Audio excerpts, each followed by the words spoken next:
অভয়ের death certificate লিখতেও রীতিমতন গড়িমসি করা হয়েছে।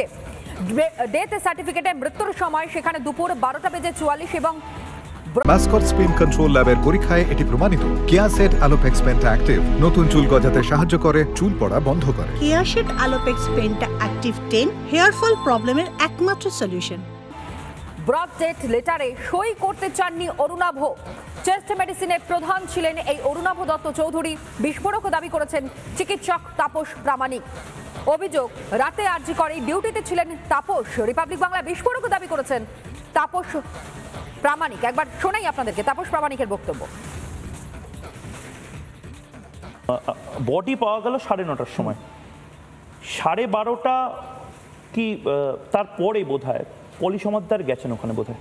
না ওনাকে এই জায়গাটা একটু বলুন তো। না, ওইটা যেটা হয়েছে দেখুন, ওটা হচ্ছে সম্ভবত 10টার পরেই আমাকে ম্যাডাম যেটা জানালো যে তুমি বেরিয়ে যাওয়ার পরে ওদের এইচওডি আমার কাছে আসলো, তখন একটু ঘামছে এরকম কিছুটা মানে অন্তদন্ত হয়ে চেস্টের এইচওডি কটা এসেছিল এমার্জেন্সিতে, জেনারেল এমার্জেন্সি পলি সমাদ্দার মানে 4 তলা থেকে 1 তলায় নেমেছে। উনি কোথা থেকে নেমেছে সেটা না, ম্যাডামের কাছে এসেছেন, ম্যাডামকে বলেছেন যে এরকম আমার একজন পিজিটি মারা গেছে, এরপরের ফর্মালিটি কি আপনি চলুন।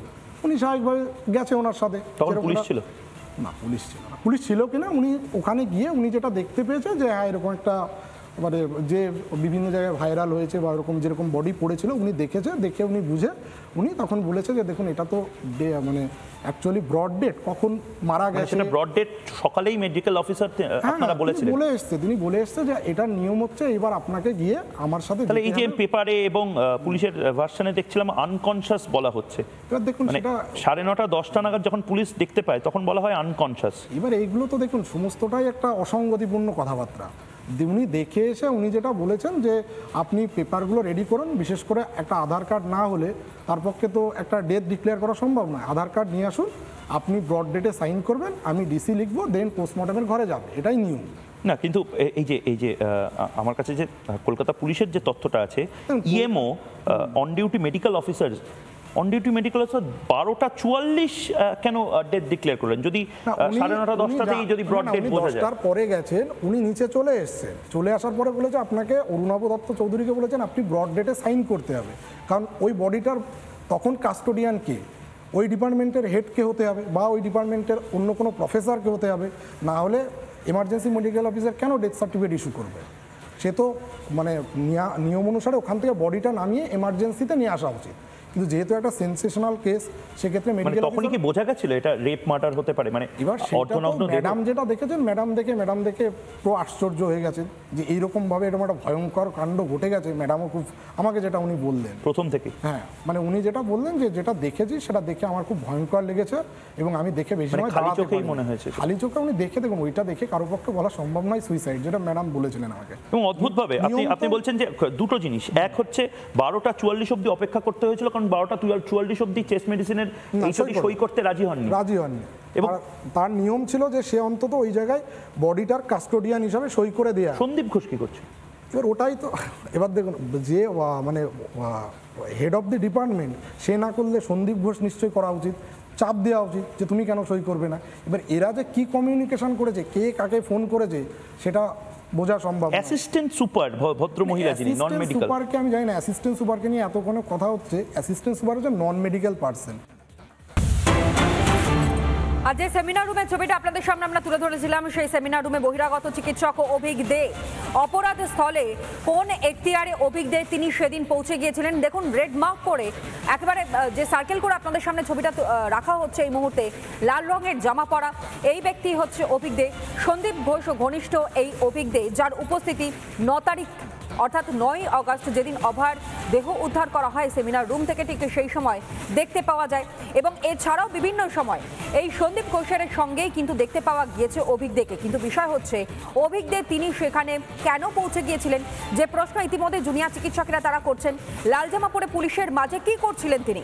অভিক দেকে ফিঙ্গারপ্রিন্ট বিশেষজ্ঞ বলছেন ডিসি সেন্ট্রাল ইন্দিরা মুখার্জি। অভিক দে কবে থেকে ফিঙ্গারপ্রিন্ট বিশেষজ্ঞ হলেন? কলকাতা পুলিশের ছবিতে চিহ্নিত অভিক দে কিভাবে তদন্তের অংশ হলেন তা নিয়ে প্রশ্ন তুলেছেন জুনিয়র চিকিৎসকেরা।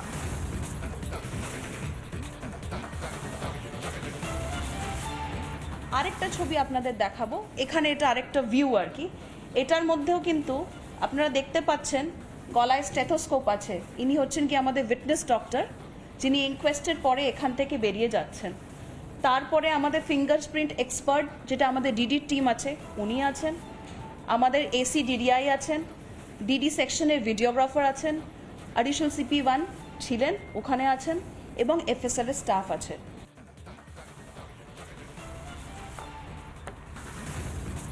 এবং ডিসি সেন্ট্রালের বক্তব্য আপনাদের সামনে তুলে ধরলাম। ইন্দিরা মুখার্জি তিনি যেমনটা বললেন, অর্থাৎ এই সেমিনার রুমে যাদেরকে দেখা গিয়েছে তাদেরকে তিনি মার্ক করে বলেছেন বহিরাগত চিকিৎসক যেখানে অভিজ্ঞদের উপস্থিতি নিয়ে প্রশ্ন তুলছেন জুনিয়র চিকিৎসকেরা, সেখানে ডিসি সেন্ট্রালের বক্তব্য একেবারে স্পষ্ট যে যারা সেখানে উপস্থিত ছিলেন তাদের প্রয়োজনীয়তা ছিল, সে কারণের জন্যই তারা সেখানে উপস্থিত ছিলেন।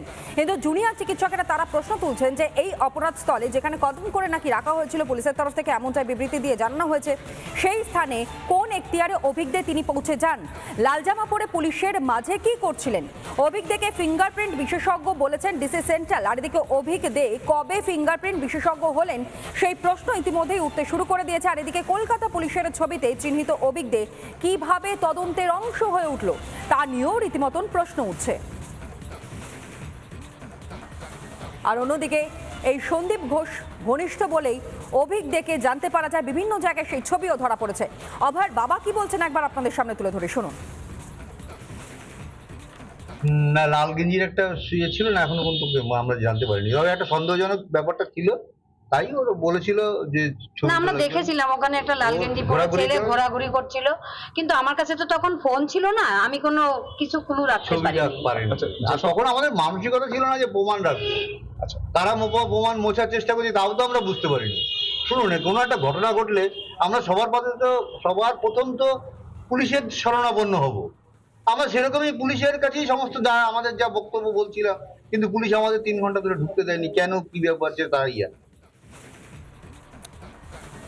অর্থাৎ অভয়ের বাবার বক্তব্য একেবারে স্পষ্ট আপনাদের সামনে তুলে ধরলাম। অন্যদিকে এই অভিজ্ঞদে তার উপস্থিতি 9 তারিখে যখন অভয়ের দেহ সেমিনার রুম থেকে উদ্ধার করা হয়, ঠিক সেই সময় তিনি সেখানে কি করছিলেন, যে প্রশ্ন ইতিমধ্যে জুনিয়র চিকিৎসকেরা তারাও তুলতে শুরু করে দিয়েছেন। তাহলে কি কারোর ইনস্ট্রাকশনে, কারোর নির্দেশে তিনি সেখানে পৌঁছেছিলেন? এবং তার উপস্থিতি নিয়ে যখন প্রশ্ন সামনে আসছে, যে ভিডিও ইতিমধ্যেই, যে ছবিও ইতিমধ্যেই আমাদের সামনে আসছে, একবার এক্সক্লুসিভ রিপাবলিক বাংলা আপনাদের সামনে তুলে ধরছে, দেখতেই পাচ্ছেন ফার্স্ট ব্রেক গতকালই হয়েছে। এবং সেখানে কিন্তু ডিসি সেন্ট্রাল তিনি স্পষ্ট করে বলছেন যে এই ব্যক্তি অর্থাৎ এই অভিজ্ঞদের উপস্থিতি, তিনি একজন ফিঙ্গারপ্রিন্ট বিশেষজ্ঞ, যে কারণের জন্য তিনি সেখানে উপস্থিত ছিলেন। আর এই নিয়ে কি বক্তব্য সামনে উঠে আসছে আপনাদের সামনে বক্তব্য রাখি তন্ময় মুখোপাধ্যায় বিজেপির মুখপাত্র এবং সজল বিশ্বাস চিকিৎসক কি বলছেন শুনুন। আজকে যদি এই ডিসি সেন্ট্রাল, এই যে পুলিশের যিনি আছেন ইন্দিরা মুখার্জি, ইনি যদি একজন ওইরকম দাড়িওয়ালা ফিঙ্গারপ্রিন্ট এক্সপার্টকে লাল জামা পরিয়ে পাশে বসিয়ে বলেন যে হ্যাঁ এ হয়তো ছিল ওই দিন বা এ ছিল, তা তো আমরা অবাক হব না। কারণ উনি মেলাতে পাচ্ছেন না, ও ডক্টর অভিজ্ঞ কখনো ফিঙ্গারপ্রিন্ট এক্সপার্ট নন, তার ওখানে থাকার কথা নন। তিনি হচ্ছেন আরজি করে একজন বহিরাগত, কিন্তু তিনি সেখানে ছিলেন। এটা থেকেই বোঝা যায় যে সন্দীপ ঘোষ তার নিজের সমস্ত কাছের মানুষ যারা আরজি করার সাথে কোনো যুক্ত নয়, তাদেরকে এনে পুরো তথ্য প্রমাণ লোপাটের পরিকল্পনা করে তথ্য প্রমাণটা লোপাট করা হয়েছে। অভিজ্ঞদের ও সেখানে যাওয়ার কোনো রকম কোনো এখতিয়ার নেই, কারণ তিনি আরজি কর মেডিকেল কলেজেরও কোনো অথরিটি নয়, স্বাস্থ্য দপ্তরেরও কোনো অথরিটি নয়, তিনি সামান্য একজন পিজিটি। এবং তিনি এই পোস্ট গ্রাজুয়েশনটা কিভাবে পেয়েছেন সেটাও আমরা খুব জানি খুব ভালো করে, অত্যন্ত জালি করে তিনি এই পোস্ট গ্রাজুয়েশনটা সিটটা পেয়েছেন। যে সিটটা তার পাওয়ার কথা ছিল না, তিনি রিমোট ডিফিকাল্টের যে সার্টিফিকেট সেটা বের করেছেন এবং বর্তমানে প্রিন্সিপালকে চাপ দিয়ে জোর করে সেখানে একটা সার্টিফিকেট বের করে আজকে তিনি এই জায়গায় এসছেন।